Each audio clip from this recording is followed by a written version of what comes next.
Good morning guys, स्वागत है दोबारा से स्टडी सर्विस की इस वीडियो में।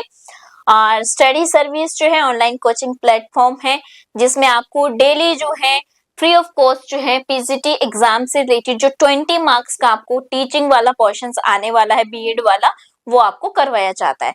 चलिए, तो बीच में जो है 3-4 दिन जो है आपकी क्लास नहीं हुई, आपने ढेर सारे कमेंट किए और बिजी शेड्यूल था जिसकी वजह से नहीं हो पाई। और मैं अभी आपको मैंने एक वीडियोस जो अपडेट करके आपको बताया था कि डेट भी जो है टेंटेटिव आपकी आ चुकी है और आप बहुत ज्यादा हो सकता है स्ट्रेस में भी हो कि क्या करें, कैसे पढ़ें, क्या नहीं पढ़े, है ना। तो आपने टेंशन नहीं लेनी है, मैंने पहले ही कहा है आपको करवाया जाएगा। एग्जाम से पहले पूरा का पूरा जो है कोशिश करेंगे कि आपका कंप्लीट हो जाए।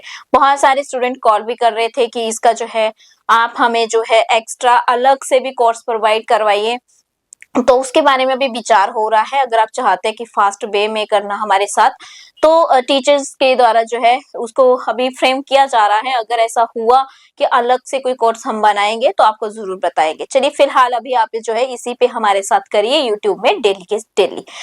तो आज का जो हमारा टॉपिक है वो teacher and teaching related concept है। मैं आपको बता दूं कि ये वाला टॉपिक हम कर रहे हैं प्रीवियस क्लास में भी। यूनिट सेकंड है आपकी, ये यूनिट सेकंड चली हुई है और अभी जो है हमारे पास टोटल 4 यूनिट है, जैसे तो 2 अभी बचती हैं। यूनिट सेकंड जो है हमारी चली हुई है, ये जल्दी ही जो है इसको कंप्लीट कर लेंगे हम। अगली 3-4 क्लासेस के अंदर जो है ये कंप्लीट हो जाएगी, मतलब 3 और 4 डेज में कंप्लीट हो जाएगी। तो इसमें हम टीचर एजुकेशन के बारे में बात कर रहे थे। प्रीवियस वीडियो में हमने सारा देखा डिटेल में कि टीचर एजुकेशन क्या होती है, क्या क्या उसके लिए जो है एंशिएंट टाइम में या फिर मेडिवल टाइम में या मॉडर्न टाइम में जो है टीचर के एजुकेशन के लिए क्या क्या सिस्टम या क्या क्या व्यवस्थाएं की गई हैं, वो सारी चीजें हमने देखी। आज हम देखेंगे इससे रिलेटेड जो भी कॉन्सेप्ट बनते हैं या प्रोग्राम्स जो बनाए गए हैं उनके बारे में देखेंगे। चलिए, तो इसमें क्या क्या चीजें आ जाएंगी आपकी रिलेटेड एस्पेक्ट्स की अगर हम बात करते हैं, तो इसमें आपकी टीचिंग तो आएगी आएगी, साथ में आपकी टीचर जो है इंस्ट्रक्शंस आएंगी, टीचिंग ट्रेनिंग्स आएगी, टीचर सारी चीजें जो है आपकी इसमें आ जाएगी। ठीक है, तो मैं एक एक करके सारी एक्सप्लेन करेंगे। जो मोस्ट इंपॉर्टेंट रहेगी, आज हम टीचिंग देखेंगे, साथ में टीचिंग की जो है इंस्ट्रक्शंस वाला कॉन्सेप्ट भी साथ में देखेंगे। यानी कि 2 कॉन्सेप्ट पे आज मेनली हम फोकस करेंगे। तो मैंने पहले ही बता दिया कि इस कॉन्सेप्ट के अंदर कौन कौन से आपके कॉन्सेप्ट आएंगे। तो आज जो है टीचिंग और आपका जो है इंस्ट्रक्शंस जो है दोनों देखेंगे, फिर उसके बाद हम ट्रेनिंग और कंडीशनिंग जो है वो बाद में देखेंगे। लेकिन आज का टॉपिक वेरी वेरी इंपॉर्टेंट है, यहाँ से क्वेश्चन आपके बनेंगे ही बनेंगे। चलिए, तो स्टार्ट करते हैं। सबसे पहले बात करते हैं कि टीचिंग क्या होती है, क्योंकि हमारा टॉपिक ही यही है। तो इसमें पूछा गया है कि आपकी जो टीचिंग है वो क्या है। तो टीचिंग की अगर हम बात करें, क्या है teaching? Teaching is a process, एक प्रक्रिया है। टीचिंग क्या है आपकी? एक प्रक्रिया है। कैसी प्रक्रिया है? अगर हम बात करें किस चीज के लिए प्रक्रिया है, तो हेल्पिंग पीपुल्स यहाँ पे देखिए, to acquiring knowledge, skill and attitude. तो यहाँ पे क्या बोला गया है, किसको हेल्प करती है? पीपल्स को जो है हेल्प करती है। किस चीज के लिए हेल्प करती है? नॉलेज को, ज्ञान को अर्जित करने में, यानी कि एक्वायर करने में, साथ साथ में उनके जो भी स्किल्स हैं उनको बढ़ाने में, उनका जो एटीट्यूड्स है उसको अपग्रेड करने के लिए या उसको जो है विकसित करने के लिए जो हेल्प करता है आपकी टीचिंग।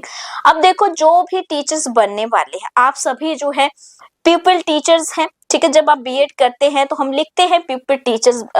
जब आप फाइल्स बनाते हैं तो आप समझ रहे हैं, उनके लिए टीचिंग क्या है? एक ऐसी व्यवस्था है, ऐसी प्रक्रिया है जिससे वो अपनी स्किल्स को, अपने एटीट्यूड को, यानी कि अपने व्यवहार को, अपने जो भी उनके टीचिंग स्टाइल है उसको हेल्प मिलती है चीजों को इम्प्रूव करने में, और साथ में बहुत सारी चीजों को एक्वायर करने में, यानी कि उनको अर्जित करने में। तो आप इस लाइन का मतलब जो है वो अच्छे से समझ गए होंगे। ठीक है, दूसरा, टीचिंग क्या है? वाइडर टर्म है। मतलब टीचिंग कोई ऐसा नहीं है कि भाई ठीक है हाँ आप टीचर है हो गया, नहीं।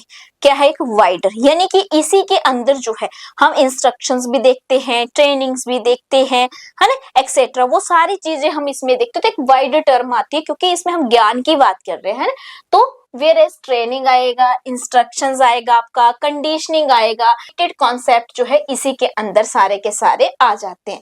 तो यही मैंने कहा पहले स्टार्टिंग में कि ये सारे टॉपिक इसी में आएंगे, ठीक है। तो ट्रेनिंग क्या होगी, इंस्ट्रक्शंस क्या होंगी टीचिंग में, तो एक वाइडर कॉन्सेप्ट की तरह हमारे सामने आता है।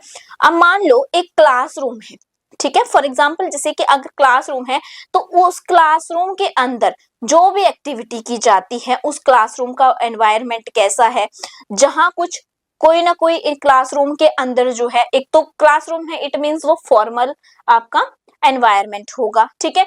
दूसरा कि वहां पे कुछ ना कुछ लर्नर होंगे जो सीखने आए होंगे, है ना। और तीसरा अगर हम देखें तो उस लर्नर को सिखाने के लिए जो हेल्प की जाती है वो कौन करता है, टीचर जो है एज अ फैसिलिटेटर की तरह काम करता है। तो वो टीचर अब किस तरह से उस क्लासरूम को हैंडल करेगा, 40 से 50 स्टूडेंट आपकी क्लास में है या 30 to 40 है, जो भी रेशो रहती है उसके अकॉर्डिंग आपके पास स्टूडेंट है। अब उन स्टूडेंट को आप किस तरह से हैंडल करेंगे, है ना, किस तरह से अपना टीचिंग मेथड को यूज करके जो है आप उन्हें समझाएंगे, पढ़ाएंगे, किस तरह का एक क्लासरूम के अंदर आपका जो है एनवायरनमेंट रहेगा, वो सब चीजें किस में आएगी, टीचिंग में आएगी, ठीक है। कुछ आपके लिए इंस्ट्रक्शंस आपको देखनी होंगी कि क्या क्या इंस्ट्रक्शंस आपने फॉलो की हैं। दूसरा कुछ आपको ट्रेनिंग के दौरान बहुत सारी चीजें सिखाई गई होंगी, वो आपने सीखी होंगी। तो मतलब हम बात कर रहे हैं टीचर के लिए ही टीचिंग की भी, ठीक है। चलिए, तो इतना आपको हो गया होगा जो है क्लियर। अब मैं आपको बता देती हूँ कि अगर आप टीचर हैं तो क्या होगा। एक टीचर की जो टीचिंग है वो तभी सक्सेसफुल होती है जब एक स्टूडेंट जो है उसे अच्छे से समझ सके, अंडरस्टैंड कर सके। मान लो मैं अभी आपको पढ़ा रही हूँ, ठीक है, अभी मैं आपकी टीचर हूँ, तो मेरी जो पढ़ाने का जो भी मैं पढ़ाऊंगी, जैसे भी पढ़ाऊंगी, जो भी मेरा टीचिंग मेथड होगा वो तभी सक्सेसफुल होगा जब आप उस चीज को समझ पाओगे। अगर आप उसे समझ ही नहीं पा रहे होंगे तो मेरा पढ़ाने का कोई जो है मतलब कोई फायदा नहीं है, सिंपल वर्ड में कहूँ तो, ठीक है। तो एक टीचर के लिए जो है उसकी टीचिंग तभी सक्सेसफुल होती है जब स्टूडेंट को जो है वो अच्छे से अंडरस्टैंड हो जाए। और एक टीचर हमेशा ये कोशिश करता है, एक टीचर जो है वो हमेशा ये एफर्ट में लगा रहता है कि जो भी स्टूडेंट है उसका जो भी ऑब्जेक्टिव है, जैसे मैं यहाँ पे अगर आपको पढ़ा रही हूँ तो मुझे पता है आप सभी का ऑब्जेक्टिव है कि आपको जो भी मैं पढ़ाऊँ वो पेपर में आ जाए, है ना। और जो भी आपके ऑब्जेक्टिव होंगे वो आपने डिसाइड कर रखे होंगे तो आप उनको अचीव कर सके। तो एक टीचर का मकसद क्या होता है कि जो भी स्टूडेंट ने जो है जो भी उसका ऑब्जेक्ट हो, उद्देश्य हो, वो उन सबको जो है प्राप्त कर सके, ठीक है। तो वो क्या है, टीचिंग है आपकी। तो ये जो है एक टीचिंग के अंदर चीजें आती हैं आपकी। चलिए, तो आई होप यहाँ तक आपको अच्छे से अंडरस्टैंड हो गया होगा। तो मेरी बातें आपको एग्जाम में बैठ करके जो है बहुत सारी याद आने वाली है जब इन पेपर्स को आप देखेंगे। चलिए, उसके बाद हम देख लेते हैं। अब देखो क्या होता है ना कि बोर्ड में हम सारी चीजें लिख नहीं सकते हैं, और क्या कहते हैं इसको, जो आपका ये पीपीटी होता है उसमें सारी चीजें लिखी नहीं जाती, बहुत सारी चीजें जो बताई ही जाती है ना। तो आप नोट कर लिया करो जब जब मैं बताती हूँ जो जो आपको इंपॉर्टेंट लगता है अपने पॉइंट ऑफ व्यू से। देखिए, अब आते हैं एम्स ऑफ टीचर की एक टीचर के क्या उद्देश्य है।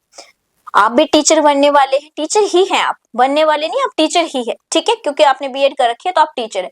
तो आपके भी कुछ उद्देश्य होंगे। क्या उद्देश्य है, पहला उद्देश्य क्या है आपका, giving some knowledge to the student. आप स्टूडेंट को क्या करते हैं, ज्ञान देते हैं, ठीक है। आप क्या करेंगे, उसे ज्ञान देने का जो है आपका काम रहता है कि आप स्टूडेंट को क्या करें, आप उसको नॉलेज जो है प्रोवाइड करें, कुछ नॉलेज जो है वो प्रोवाइड करें। दूसरा, making the student acquiring some skill. आप स्टूडेंट को इतना जो है काबिल बना दे कि वो क्या कर सके, जो भी उसकी स्किल्स है उसको क्या कर सके, एक्वायर कर सके, ठीक है। वो क्या कर सके, स्किल्स को एक्वायर यानी कि अर्जित जो है वो उनको कर सके।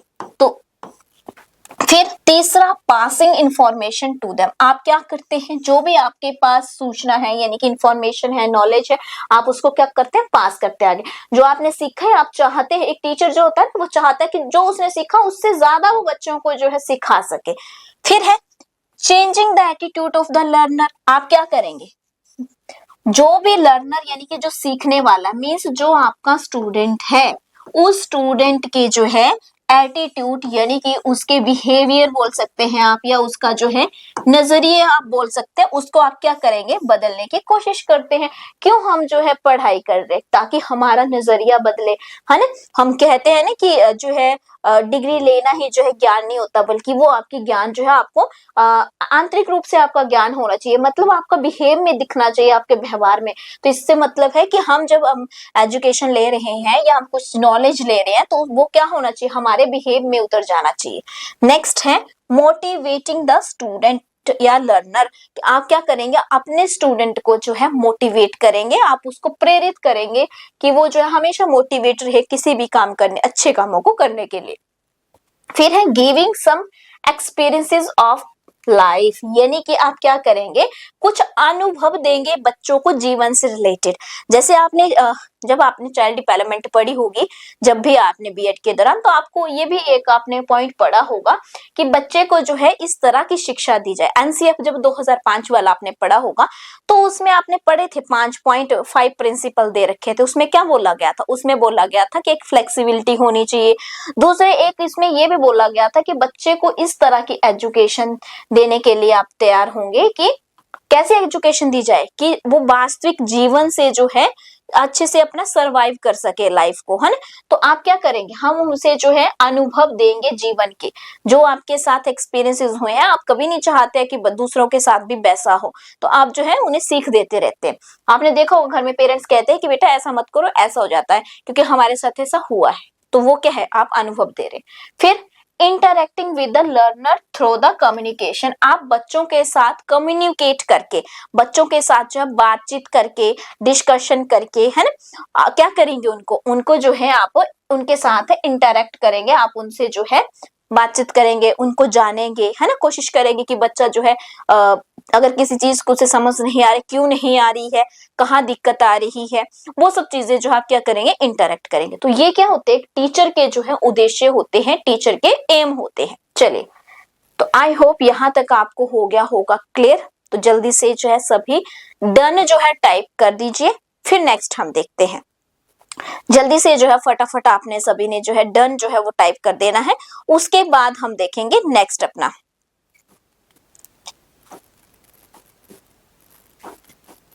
ओके, चलिए, तो आई होप आप सभी ने जो अच्छे से इसको नोट भी कर लिया होगा। नेक्स्ट हमारे पास आता है the relations of teaching, the relation of teaching with other related और सिमिलर कॉन्सेप्ट। तो बताना है कि टीचिंग के साथ साथ जो और भी जो कॉन्सेप्ट है आपके, चाहे जैसे ट्रेनिंग है, इंस्ट्रक्शंस है ना, एक्सेट्रा, तो उनके साथ उसके जो सिमिलर कॉन्सेप्ट है उनका उनसे क्या रिलेशन है, क्या संबंध है।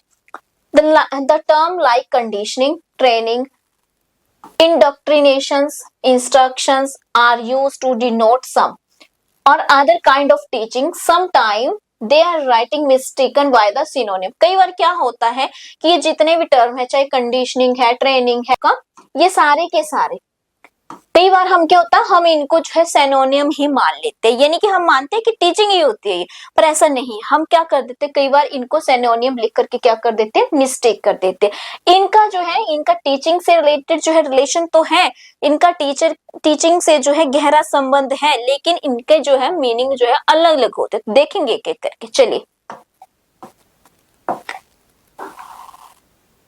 अब देखिए, टीचिंग की बात करें तो teaching as a whole is aimed to bring changes in behaviour of people. तो टीचर का काम क्या होता है, टीचर का एम क्या होता है कि चेंज करना, बिहेवियर में चेंज करना पीपल की। दिस चेंजेस में अकर्स थ्रू, ठीक है। तो टीचिंग के माध्यम से हम क्या करते हैं, हम कोशिश करते हैं कि बिहेवियर को जो है मोडिफाई किया जा सके। फिर है teaching them how to do perform a task और act as a situation. Teaching हमें क्या बताता है कि किस तरह से हमें जो है अपने क्लासरूम के अंदर परफॉर्म करना है, किस तरह से हमें समस्याओं को जो है सुलझाना है, प्रॉब्लम को सॉल्व करना है, किस तरह से हमें कौन सी सिचुएशन में हमें कैसे जो है हैंडल करना है। तो वो सब चीजें हमें एक टीचिंग से समझ आती हैं। फिर हम देखते हैं नेक्स्ट हमारे पास आता है वेरी वेरी इंपॉर्टेंट, ठीक है। तो टीचिंग कॉन्टिन्यूम आता है आपका। टीचिंग कॉन्टिन्यूम से हम ये पता लगाएंगे कि किस तरह से जो है हम अपनी टीचिंग के बेसिक एलिमेंट्स, हमारे टीचिंग के कुछ बेसिक एलिमेंट रहते हैं। हो सकता है आपको यहाँ पे समझ ना आ रहा हो कि मैंने क्या लिख रखा है, तो मैं थोड़ा सा जो है इसको आपको इजी कर देती हूँ, ठीक है। देखो 4 बेसिक एलिमेंट है आपकी टीचिंग के। देखिए अब मैं आपको बता देती हूँ, ये है आपका टीचिंग। टीचिंग के जो है 2 हमें जो है यहाँ पे देखने को मिलते हैं पार्ट इसके। कौन कौन से? चेंज इन बिहेवियर, एक होता है चेंज इन बिहेवियर, दूसरा है change in belief and knowledge. Hindi वालों को बता देती हूँ, टेंशन मत लीजिए। इसी का पार्ट है कंडीशनिंग, इसी का पार्ट है ट्रेनिंग। तो इसी के आगे 2 पार्ट है मतलब, और इसके भी 2 पार्ट है, एक है आपका इंस्ट्रक्शंस और एक है इंडोक्ट्रिनेशन, ठीक है। एक है इंडोक्ट्रिनेशन और एक है इंस्ट्रक्शंस, और इसका पार्ट था कंडीशनिंग और ट्रेनिंग। अब देखो मैं आपको समझाती हूँ। अब यहाँ चार्ट बन गया है ना। तो सबसे पहले हमने कहा इसके बेसिक एलिमेंट है टीचिंग। टीचिंग को देखिए क्या होता है, हमने कहा 2 पार्ट में होता है टीचिंग हमारा। कैसा? एक हम करते हैं चेंज इन बिहेवियर, टीचिंग से क्या करते हैं, व्यवहार में परिवर्तन लाते हैं। परिवर्तन कैसा? एक होगा कंडीशनिंग के थ्रू और एक होगा ट्रेनिंग के थ्रू। कंडीशनिंग में हम क्या करते हैं, तो कंडीशनिंग की अगर हम बात करें तो जैसे मान लो, कंडीशनिंग का मतलब है यहाँ पे कि मान लो बच्चा है कोई, अब ये बच्चा है, अब बच्चे को हम क्या करेंगे, हम कंडीशनिंग देंगे, मतलब कोई ना कोई कंडीशन देंगे। जैसे हम बच्चे को डेली क्या करते हैं, हम उसे हैबिट क्रिएट करने के लिए हम क्या करते हैं, हम कहते हैं डेली ब्रश करना चाहिए। हम रोज बच्चे को, छोटे बच्चे को ब्रश देंगे और ब्रश करे, वो एक टाइम पे, आने वाले टाइम पे उसमें क्या हो जाती है, हैबिट क्रिएट हो जाती है। तो हमने कंडीशन दे दी उसे, आदत डल गई है ना।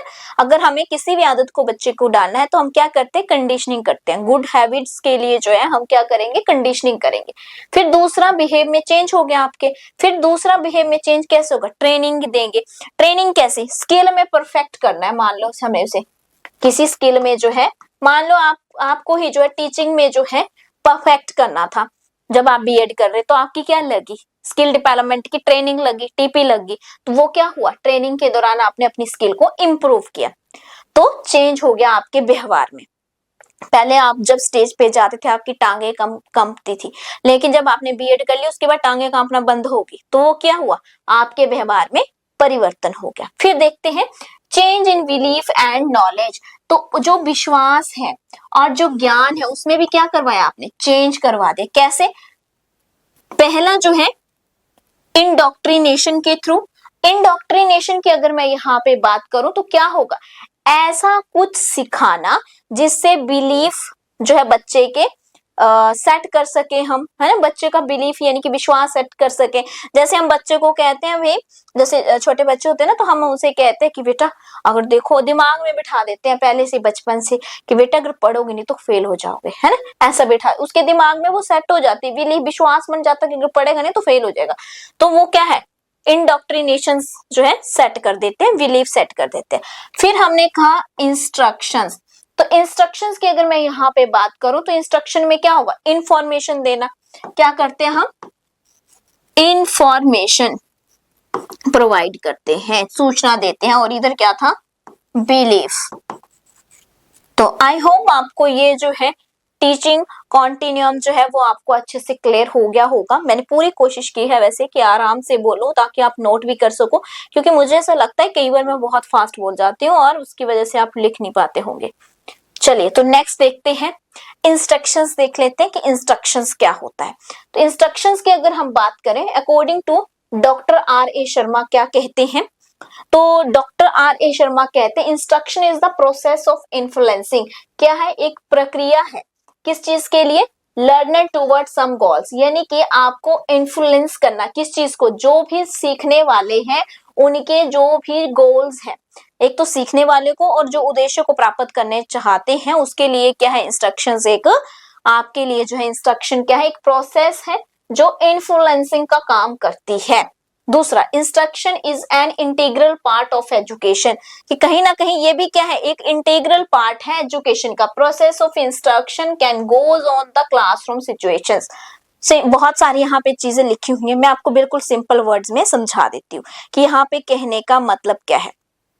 मान लो जब भी आप एक क्लासरूम के अंदर जाते हैं तो टीचर क्या करता है, पूरी कोशिश करता है कि उस क्लासरूम में जितने भी बच्चे बैठे हैं 30-40, एक तो वो उनको हैंडल कर सके, दूसरा कर सके नहीं मतलब करता है, ठीक है। दूसरा वो कोशिश करता है कि जो भी वो उसने पढ़ाना है वो बच्चों को अच्छे से समझ आ सके, ठीक है। क्लासरूम की जो भी सिचुएशन है उसको जो है अच्छे से जो है वो हैंडल करे, उनको समझाए, उनको समझ आ सके, शोर ना मचाए बच्चे, अच्छे से डील हो सके बच्चे क्लासरूम के अंदर। तो वो क्या है, इंस्ट्रक्शंस है, कुछ इंस्ट्रक्शंस देते हैं कि बेटा शोर नहीं मचाना है, बेटा इसको जो है कंप्लीट करिए, आप ऐसा करिए वैसा करिए, है ना। तो वो सब चीजें।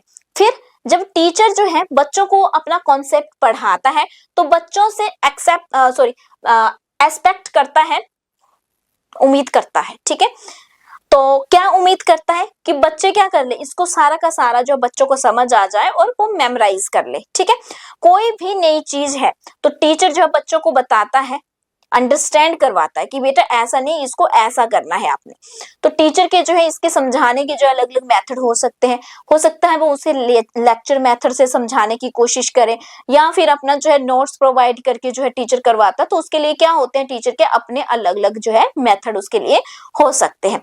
फिर एक क्लासरूम के अंदर जो भी लर्निंग प्रोसेस हो रहा होता है वो मेजर एक्टिविटी होती है क्लासरूम की। तो वो सब क्या है, आपके जो है बता रखा है कि इंस्ट्रक्शंस है, वही इंस्ट्रक्शंस है जो भी क्लासरूम के अंदर लर्निंग हो रही है, प्रोसेस जो लर्निंग का है वही क्या है, मेजर एक्टिविटी है, वही इंस्ट्रक्शंस है कि कैसे पढ़ाया जा रहा है, क्या किया जा रहा है, क्या बच्चों को समझ आ रहा है या नहीं, तो उसके बच्चे अंडरस्टैंड कर सके उन चीजों को।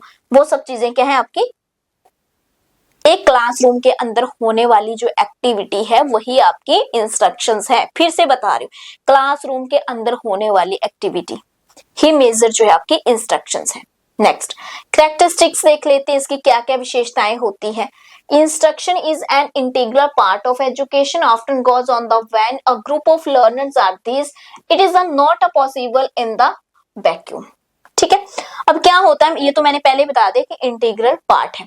क्या होता है, इसमें ग्रुप ऑफ लर्नर्स होते हैं, ठीक है। एक क्लासरूम के अंदर जो भी एक्टिविटी हो रही है वो सारी की सारी ग्रुप ऑफ लर्नर ही होती है और वही आपकी इंस्ट्रक्शंस होती है। अब इसमें क्या होता है, प्लान्ड एक्टिविटी होती है, यानी कि पहले से ही प्लान की हुई, हाँ। टीचर जब पढ़ाने आता है तो क्या होता है, वो सारी की सारी चीजें जो है पहले से व्यवस्थित करके लाता है। अब मैं मान लो मैं ही आपको पढ़ाने आ रही हूँ तो मैंने पहले इसके बारे में इस टॉपिक को तैयार किया होगा, उसी के बाद आपको डिलीवर कर रही हूँ, तो वो क्या होती है, प्लान एक्टिविटी होती है। दूसरा लैंग्वेज प्रोफिशिएंसी होती है। लैंग्वेज प्रोफिशिएंसी का मतलब है कि जो भी आपको करवाया जा रहा है, बच्चों को जो भी करवाया जाएगा वो आप उसमें स्पष्टता रखेंगे, ठीक है। अपनी भाषा में भी अच्छी सी पकड़ रखेंगे ताकि सामने वाले को समझ भी आए।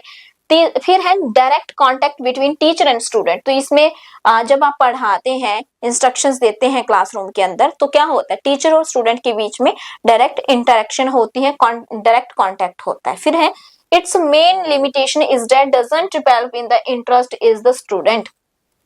अब इसमें जो है, इसमें क्या होता है, इसमें स्टूडेंट्स के जो है इंटरेस्ट को नहीं देखा जाता है। मान लो आप एक क्लासरूम के अंदर पढ़ा रहे हैं, अब आपको आप मैथ्स के टीचर हैं तो आपको मैथ तो पढ़ाना पड़ेगा। किसी का इंटरेस्ट नहीं है स्टूडेंट का तो आप ये थोड़ा ना देखेंगे उसका इंटरेस्ट नहीं है तो वो सब्जेक्ट ही हटा दें, तो ऐसा नहीं हो सकता है ना। तो इसमें क्या करते हैं, इंस्ट्रक्शंस में जो इंस्ट्रक्शंस मिली होती है वो आपको करवाना ही पड़ता है।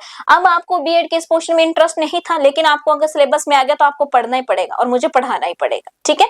तो आपका इंटरेस्ट नहीं होगा तब भी पढ़ाना पड़ेगा और आपको जो है पढ़ना ही पड़ेगा, इंटरेस्ट हो चाहे ना हो। चलिए नेक्स्ट देखते हैं, आपको ये यहाँ तक जो है अच्छे से क्लियर हो गया होगा। आगे यहाँ पे दे नहीं रखा है बट मैं आपको जो है थोड़ा सा और करवाना चाहती हूँ। पीडीएफ में मैं जो है इतना ही बना पाई थी, बट मैं आपको जो है difference between the teaching and instructions करवा देती हूँ, क्योंकि मैं नहीं चाहती हूँ कि आपका ज्यादा टाइम वेस्ट हो। एक तो टीचिंग और इंस्ट्रक्शंस में जो है डिफरेंस, एक साइड आप टीचिंग लिख लीजिए, वेरी इंपॉर्टेंट है, और एक साइड जो है इंस्ट्रक्शंस लिख लीजिए ताकि आपको जो है थोड़ा सा क्लियर हो जाए। इंस्ट्रक्शंस यानी कि निर्देश और टीचिंग मतलब आपका जो भी आप टीचिंग कर रहे हैं। नंबर 1, सबसे पहले अगर देखें टीचिंग की बात करें तो इसका जो स्कोप ऑफ टीचिंग है वो वेरी वाइड है। आपने देखा है कि स्कोप ऑफ टीचिंग कैसा है, हमने कहा कि इसके अंदर जो है बहुत सारे टॉपिक आते हैं। Scope of teaching is very wide, यानी कि जो आपकी टीचिंग है, जैसे हमने ये सारे कॉन्सेप्ट जिसमें जो भी इंट्रोडक्शन बोल रही हूँ, आपका इंस्ट्रक्शंस है या आपका ट्रेनिंग होगा, है ना, या डॉक्ट्रिनेशंस होगा या फिर आपका कंडीशनिंग होगा, सारे किस में आ जाएंगे, वो टीचिंग में आ जाएंगे। तो क्या है, वेरी वाइड है। लेकिन इंस्ट्रक्शंस की बात करें तो स्कोप क्या है, नैरो एंड लिमिटेड। क्या है स्कोप, नैरो एंड लिमिटेड। इसका क्या मतलब हुआ, हमने क्या बोला था, मैंने आपको एक वर्ड बोला था कि जो इंस्ट्रक्शंस होती है वो कहाँ होती है, सिर्फ क्लासरूम के अंदर। तो मतलब नैरो है और लिमिटेड है। दूसरा देखते हैं, इनमें डिफरेंस देखते हैं। सेकंड डिफरेंस की बात करें तो ये फॉर्मल भी हो सकती है टीचिंग आपकी और इनफॉर्मल भी हो सकती है, यानी कि औपचारिक भी हो सकती है एंड अनौपचारिक भी हो सकती है, फॉर्मल और आपका दूसरा इनफॉर्मल, ये दोनों ही हो सकती है। लेकिन जो आपकी इंस्ट्रक्शन है वो कैसी, क्लासरूम के अंदर हो रही है, तो इट मींस वो क्या है, फॉर्मल है। वो कैसी है, फॉर्मल है। ठीक है, लिख लो आप अच्छे से। देन थर्ड डिफरेंस देखते हैं। थर्ड डिफरेंस की अगर बात करें तो ये जो है टीचिंग जो है, इसे आप जो है स्कूल, लाइब्रेरी या फिर आप खेल के मैदान कहीं से भी आप ले सकते हैं, तो वो फॉर्मल इनफॉर्मल में आ गया। लेकिन आप इसे फॉर्मल में, इसका मतलब है कि आप इसे कहाँ से लेते हैं, क्लासरूम में ही आपकी ओनली टीचिंग जो है जनरली कंप्लीट करवाई जाती है। फिर हम देखते हैं teaching never and, teaching, T लिख रही हूँ टीचिंग के लिए, टीचिंग नेवर एंड, कि टीचिंग का जो है अंत नहीं होता है, टीचिंग का कोई अंत नहीं है। Curriculum is teaching is very wide, कि जो भी टीचिंग के लिए करिकुलम बनाया जाएगा वो बहुत ही वाइड बोल सकते हैं, ये ब्रॉड बोल सकते हैं। Curriculum of teaching is very, curriculum is teaching very broad बोल लीजिए। ठीक है, तो इसका जो करिकुलम होता है, जो पाठ्यक्रम होता है टीचिंग का, वो कैसा होता है, बहुत ही ज्यादा विस्तृत होता है, विस्तारित होता है। लेकिन अगर हम इंस्ट्रक्शंस की बात करें तो क्या होगा यहाँ पे, एंड इन क्लासरूम, क्लासरूम में क्या हो जाती है, एंड हो जाती है, एंड इन क्लासरूम, क्लासरूम के अंदर ही, कक्षा के अंदर ही इंस्ट्रक्शंस जो है वो खत्म हो जाती है। दूसरा करिकुलम भी क्या होता है, वेरी नैरो। तो करिकुलम की अगर बात करें तो वो भी वेरी नैरो, कि बहुत ही नैरो वे में होता है, बहुत ही कम होता है। ठीक है, तो ये क्या है, डिफरेंस है टीचिंग और इंस्ट्रक्शंस के। इंस्ट्रक्शंस में जो है नैरो एंड लिमिटेड है, लेकिन टीचिंग जो है उसमें क्या आ जाते हैं, सारी चीजें आ जाती है आपकी, चाहे इंस्ट्रक्शंस हो, डॉक्ट्रिनेशंस हो, आपका जो है जितने भी मैंने सब टॉपिक आपको बताए हैं इसमें। फिर है टीचिंग जो है वो फॉर्मल भी होती है, इनफॉर्मल भी होती है, लेकिन जो आपकी इंस्ट्रक्शंस है वो क्या होगा, सिर्फ फॉर्मल। फिर है टीचिंग नेवर एंड करिकुलम, यानी कि टीचिंग के जो करिकुलम है, पाठ्यक्रम है, उसका कोई अंत नहीं होता है, क्योंकि उसकी टीचिंग के लिए जो करिकुलम है वो कैसा बनाया जाता है, बहुत ही विस्तृत रूप से बनाया जाता है, बहुत ही विस्तारित होता है। लेकिन यहाँ क्या है, क्लासरूम के अंदर जो चीजें हो रही है, इंस्ट्रक्शन का मतलब आप ऐसा लिख लो, क्लासरूम, कक्षा के अंदर होने वाली एक्टिविटी, क्लासरूम एक्टिविटी लिख लो, एक्टिविटी। ठीक है, क्लासरूम एक्टिविटी यानी कि कक्षा के अंदर होने वाली गतिविधियां, तो वो एंड हो जाती है कक्षा में, जैसे कक्षा खत्म तो एक्टिविटी भी खत्म। जो इसका करिकुलम होगा, पाठ्यक्रम, वो भी नैरो ही होता है, जितना बताया जाता है उतना ही होता है। तो आई होप आप सभी ने जो है इसको अच्छे से नोट कर लिया होगा। स्क्रीनशॉट लेना है तो ले लीजिए, अपने नोट्स में जो है इसे ऐड कर लीजिए। तो ये था आज का टॉपिक जो वेरी वेरी इंपॉर्टेंट था टीचिंग के लिए, और आई होप आपको अच्छे से अंडरस्टैंड हुआ होगा। आप मुझे मोटिवेट करने के लिए जो है आप जरूर बताएं कि आपको जो है क्लास कैसी लगी। कमेंट आप जो है जरूर करें कमेंट सेक्शन में, और इससे रिलेटेड जो क्वेश्चंस हैं वो भी आपको मिल जाएंगे। और अगर कोई ऐसा पेड कोर्स या कुछ ऐसा चलता है जो फास्ट वे में अगर करवाया जाता है, जैसे 20 या 30 डेज में, अभी 40 डेज है वैसे टेंटेटिव डेट के अकॉर्डिंग, तो अगर 40 डेज के लिए या 50 डेज के लिए अगर कोई कोर्स ऐसा चलता है तो आपको नेक्स्ट क्लास में मैं जरूर इन्फॉर्म कर दूंगी। फिलहाल अभी तक जो है इसके बारे में जो है डिसीजन लिया जा रहा है, तो मैं आपको जो है जरूर इन्फॉर्म करूंगी। अगर ऐसा कुछ हुआ, आपके एग्जाम को मद्देनजर रखते हुए हम जरूर कुछ ऐसा करेंगे जिसमें आपको मॉक टेस्ट भी मिल जाए और कोर्स भी मिल जाए, दोनों ही चीजें मिल जाए। आप ऑनलाइन ही मॉक टेस्ट आपके जो है नेगेटिव मार्किंग में जो है आप अटेम्प्ट भी हमारे साथ कर सकते सकते हैं। और आई होप आपको क्लास अच्छी लगी होगी। आप कमेंट करके जरूर बताइएगा। नेक्स्ट सेशन के लिए जो है हम कल क्लास लेंगे और इससे रिलेटेड जो भी एमसीक्यूज बनेंगे वो आपको आज के आज ही मिल जाएंगे। सर के साथ आप जो है अटेम्प्ट कर सकते हैं या फिर जो भी रहेगा आपको उसमें जो है लग जाएगा पता, क्योंकि आपको नोटिफिकेशन आ जाती है। चलिए, तो थैंक यू सो मच। इसी तरह से स्टडी सर्विस के साथ जुड़े रहिए। पहली बार विजिट कर रहे हैं तो सब्सक्राइब जरूर करें। Thank you so much.